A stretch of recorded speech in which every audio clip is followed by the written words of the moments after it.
Okay, in this video we're going to talk about how to name ionic compounds. Now remember, an ionic compound is a bond between two ions. Okay?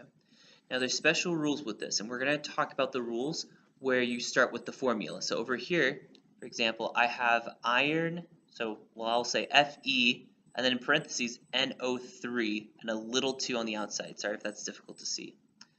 But these are my rules for how to name them. First, I'm going to start with the metal, or the cation. First off, we use the name as it is. So Fe, if you find Fe on the periodic table, that's going to be iron, so I'm going to write that down. So that's what I wrote down here. Well, next, it says use a, use a Roman numeral if there's a charge. Now, this is how you're going to know if the atom has a charge. I just dropped my paper.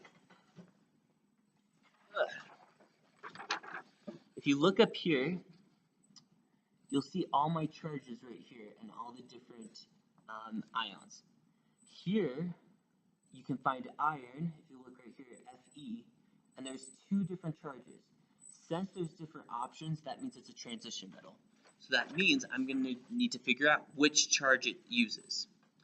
So what I have to do is I have to look at the other one, the NO3, and find that also on that table. I see that it's NO3 minus 1. Well, there's two of them, so I'm going to have both of them listed out there.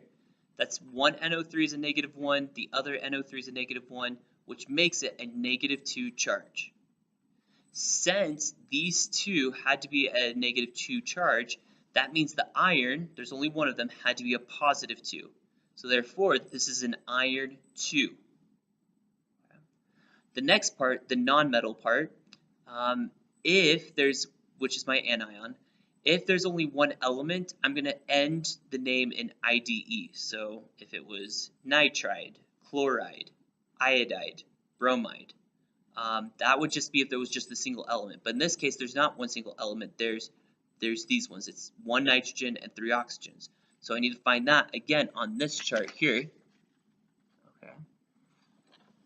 And I see down here that I see that right there, and it says nitrate. So that's a polyatomic ion. I'm just going to use the name. So that's why this name is iron 2 nitrate.